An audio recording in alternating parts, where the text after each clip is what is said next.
మన ధ్యానాంశము the God of haven, ఆకాశ నివాసి అయిన దేవుడు. నెహెమ్యా ఆకాశం వైపు చూస్తే ఆకాశమందు నివాసి అయిన దేవుడు కనబడుతున్నాడు. 1984 సంవత్సరంలో నేను దేవునితో ఇలాగ ప్రార్థన చేశాను. నాకు ఎక్కువ బైబిల్ తెలియదు. ఆ దినాల్లో నాకు ఏ విధమైనటువంటి బైబిల్ సంబంధించినటువంటి జ్ఞానం లేదు. అప్పుడే ప్రభువుని రక్షకుడిగా అంగీకరించి మారు మనసు పొందాను. ఆ తర్వాత బైబిల్ చదువుతున్నాను. చదివింది కూడా కొద్దిగానే అర్థం అవుతుంది. అయినా కానీ మళ్ళీ చదువుకుంటూ అర్థం చేసుకోవడానికి ప్రయత్నం చేస్తున్న సమయంలో ఓ ప్రార్థన చేశాను. ప్రభువా, నీవు ఉన్నావు అని నేను నమ్ముతున్నాను. కానీ ఎవరైనా వచ్చి నిన్ను కూర్చు మాట్లాడుతుంటే, ఏమయ్యా బాగానే చెప్తున్నావు, కేకలేసి ఆయన ఏమైనా చూసావా అని అన్నారంటే నేను నోరు మూసుకోవాల్సి వస్తుంది. అలాగే ఆయన ఎప్పుడైనా మాట్లాడుతుంటే నువ్వు విన్నావా అని అడిగారు అనుకో, మళ్ళీ నోరు మూసుకోవాల్సి వస్తుంది. ఈ రెండు పనులు నేను చేయటం నా వల్ల కాదు. కాబట్టి నిన్ను చూడాలి, నీవు మాట్లాడితే వినాలి, ఇది నా కోరిక అని ఉపవాసం ఉండి ఏమి కూడా ముట్టుకోకుండా మంచినీళ్ళు కూడా తాగకుండా ప్రార్థన చేస్తానే ఉన్నాను. ఈ విధంగా 7 రోజులు ప్రార్థన చేద్దామని 5వ రోజు ప్రార్థన చేస్తూ ఉంటే 5వ రోజు జయ జీవితము అని దైవజనులు పిఎల్ పరంజ్యోతి గారు రాసిన పుస్తకం అలా పడుకుని చదువుతుంటే నాకు ఎక్కడ లేనంత బలం కలుగుతూ ఉంది. ఆ పుస్తకం చదువుతున్నప్పుడు వెంటనే నాకేమనిపించిందంటే, నాకు తెలియనటువంటి ప్రేరేపణ వచ్చి నేను మోకరించి నేను దేవుని సన్నిధిలో గడుపుతూ స్తోత్రం చెప్తూ ఉంటే దేవుడు అంటున్నాడు, నా కుమారుడా నేను నిన్ను వాడుకొనబోచున్నాను. నేను లేచి ఈ రూమ్లో ఎవరైనా ఉన్నారా, బయట ఎవరైనా ఉన్నారా అని లేచి వెళ్ళి చూసి వచ్చి మళ్ళీ మోకరించి నా కుమారుడా నేను నిన్ను వాడుకోబోతున్నాను అని చెప్పి దేవుడు అన్నాడు. మళ్ళీ కళ్ళు తెరిచి చూసా ఎవరైనా ఉన్నారేమోనని. 3వసారి కళ్ళు మూసుకోగానే దేవుడేమన్నాడు, నా కుమారుడా నేను నిన్ను వాడుకోబోతున్నాను అని చెప్పినప్పుడు దేవుని బిడ్డలారా నాకు గొప్ప ధైర్యం కలిగింది. నా గుండెలో ఎంతో నెమ్మది, ఆనందం నాకు వచ్చింది. ఆ తరువాత నైనా నీ స్వరం నేను విన్నాను అని నేను నమ్ముతున్నాను. ఎందుకంటే ఇక్కడ ఎవరు లేరు, చుట్టూ ఎవరు లేరు, నిన్ను నమ్ముతున్నాను, నువ్వు నాతో మాట్లాడేవని. ఇక రెండవది, నువ్వు నాకు కనబడాలి అని ప్రార్థన చేస్తున్నాను, మోకరించి ప్రార్థన చేస్తున్నాను. ఇంకా ప్రార్థన కొనసాగుతున్నది. దేవుడు ఏం చేశాడంటే, ఆకాశ మందు సింహాసనాసీనుడై ఆయన తన వెలుగును ప్రకాశిస్తూ ఉన్నప్పుడు ఆయన ముఖాన్ని నేను తేటగా చూడలేకపోయాను. కానీ ఆయన ముఖ దర్శనాన్ని, ఆ యొక్క వెలుగును నేను చూసినప్పుడు నేను స్వరాన్ని విన్నాను, నేను ఆయన చూడగలిగాను దర్శనమందు.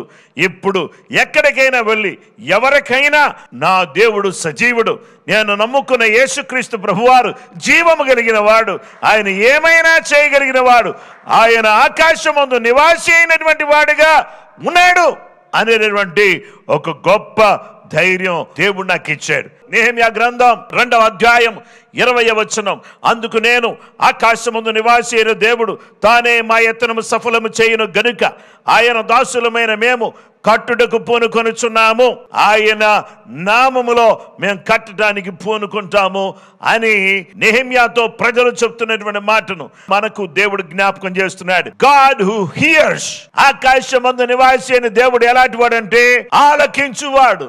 నెహెమ్యా గ్రంథం 1:4 ఈ మాటలు విన్నప్పుడు నేను కూర్చుండి ఏడ్చి కొన్ని దినములు దుఃఖముతో ఉపవాసం ఉండి ఆకాశమందలి దేవుని ఎదుట విజ్ఞాపన చేస్తుని. నెహెమ్యా ఏం చేశాడు? పట్టణం బాగులేదు, పట్టణ ప్రకారాలు కూలిపోయాయి, గుమ్మాలు కాలిపోయాయి, యెరూషలేముకు కాపుదల లేదు, యెరూషలేము పాడైపోయినటువంటి పరిస్థితిలో ఉంది, కూలిన పరిస్థితిలో, ఏ విధమైనటువంటి ప్రొటెక్షన్ లేని పరిస్థితిలో యెరూషలేము ఉన్నది అని అనగా నెహెమ్యా దూరములో ఉన్నాడు, ప్రార్థన చేశాడు. నేను బాగానే విజ్ఞాపన చేశాను, ఇక నేను చేయాల్సింది ఏమీ లేదు అని అనుకోలేదు. యెరూషలేములో ఉన్నటువంటి ప్రజల కొరకు, ప్రాకారముల కొరకు నెహెమ్యా విజ్ఞాపన చేశాడు. ఆ విజ్ఞాపన దేవుడు విన్నాడు. అతను ఏడుస్తూ విజ్ఞాపన చేశాడు. అతను ఏడుస్తున్నాడు, ఎవరు ఆపట్లేదు. అతను ప్రార్థన చేయడం ప్రారంభించాడు. 1వ అధ్యాయం 6వ వచనం, నీ చెవి యొగ్గి నీ నేత్రములు తెరిచి నీ సన్నిధి దివారాత్రము నీ దాసులైన ఇశ్రాయేలు పక్షముగా నేను చేయు ప్రార్థనను అంగీకరించుము. నీకు విరోధముగా పాపము చేసిన ఇశ్రాయేలు కుమారులు దోషమును నేను ఒప్పుకొనుచున్నాను, నేను నా తండ్రి ఇంటి వారును పాపము చేసి ఉన్నాము. ఇక్కడ ఏమంటున్నారంటే దివారాత్రులు ఇశ్రాయేలీయుల కొరకు నెహెమ్యా విజ్ఞాపన చేస్తున్నాడు. హల్లెలూయా అని చెప్దాం. పగలు రాత్రి ఒకటే ప్రార్థన ప్రార్థన ప్రార్థన ప్రార్థన. ఈ విధంగా ప్రార్థన చేస్తున్నటువంటి సమయంలో ఇశ్రాయేలు కొరకు ప్రార్థన చేయడం మాత్రమే కాదు, వారి పాపాన్ని ఒప్పుకుంటున్నారు. నేను నా తండ్రి ఇంటి వారు కూడా మేమేదో పరిశుద్ధులమని మేము ముందు చెప్పట్లేదయ్యా, మేము కూడా పాపం చేసిన వాళ్ళమే. ప్రజలు పాపం చేశారు, నీ వాగ్దానాన్ని నీ వాక్యాలకు వ్యతిరేకంగా వాళ్ళు పాపం చేశారు. నేను నా తండ్రి ఇంటి వారు కూడా పాపం చేశాం, మమ్మల్ని క్షమించాలి, ఇప్పుడు మాకు సహాయం చేయాలి. మా ప్రజలు ఈ పరిస్థితిలో ఉండడం ఏ మాత్రం కూడా నాకు ఇష్టం లేదు అని చెప్పి దేవుని సన్నిధిలో అతను ప్రార్థన చేశాడు. God who helps, ఆదుకొనువాడు, సహాయము చేయువాడు. నెహెమ్యా గ్రంథం 2వ అధ్యాయం 18వ వచనం, ఇదియు గాక నాకు సహాయము చేయు దేవుని కరుణా హస్తమును గూర్చి రాజు నాకు సెలవిచ్చిన మాటలన్నీ నేను వారితో చెప్పితిని, అందుకు వారు మనము కట్టుటకు పూనుకొందము రండి అని చెప్పి ఏ మంచి కార్యము చేయుటకై బలము తెచ్చుకొనురి. ఇక్కడ ఇదియు గాక నాకు సహాయము చేయు దేవుని కరుణా హస్తము. ఎవరిదో హ్యాండ్ ఉంటుందండి. ఈ పాస్టర్ గారికి ఎవరి హ్యాండ్ లేకపోతే ఈ విధంగా ఎందుకుంటాడు చెప్పండి? ఎవరిదో హ్యాండ్ ఉంటుంది అని అంటే ఎవరి హ్యాండ్ ఉందంటే దేవుని కరుణా హస్తం ఉంది. హల్లెలూయా. ఇదిగాక నాకు సహాయము చేయు దేవుని కరుణా హస్తము. ఆమేన్. కరుణా హస్తం. ఈ కరుణా హస్తము అనేది నాకు తోడుగా ఉంది. నాకు మాత్రమే కాదు, అనేక మందికి దేవుడు తోడుగా ఉంచాడు.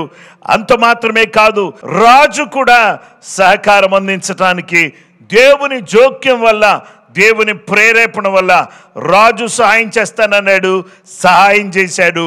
దేవుని కరుణా హస్తం తోడుగా ఉంది, రాజు మనకు సహాయకుడిగా ఉన్నాడు. ఇప్పుడు మనం ఎందుకు భయపడాలి? మనము కట్టుటకు.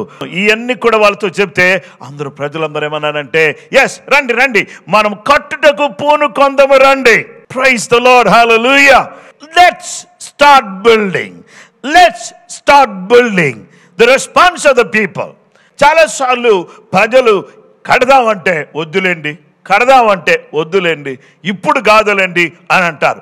కానీ దేవుని బిడ్డలారా, ఆ రోజు దేవుని హస్తం మనకు తోడుగా ఉంది, రాజుగారు మనకు సహాయం చేస్తానంటున్నారు అని అంటే అందరూ వచ్చేమన్నారంటే let's build, let's start building.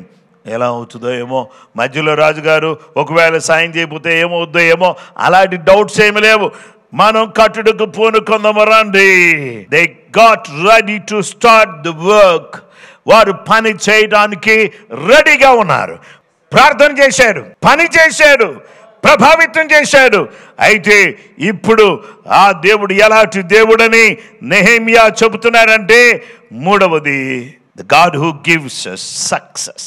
సఫలతనిచ్చువాడు, ఆలకించువాడు, ఆదుకొనువాడు, సఫలతనిచ్చువాడు, విఫలులను సఫలులుగా చేయగలిగిన వాడు. నెహెమ్యా గ్రంథం 2వ అధ్యాయం 20వ వచనం, ఆకాశమందు నివాసి అయిన దేవుడు తానే మా యత్నము సఫలము చేయను గనుక ఆయన దాసులమైన మేము కట్టుడుకు పూనుకొనుచున్నాం. The God of heaven will give us success. We are his servants and we are going to start building. మేమేం చేయబోతున్నాం అంటే మేము కట్టడానికి పూనుకోబోతున్నాం.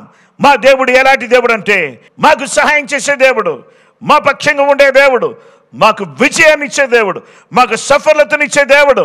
నెహెమ్యా ఎలాంటి వాడు? He was a man of prayer. He was a man of hard work. He was a man of prayer and also he was a man of influence.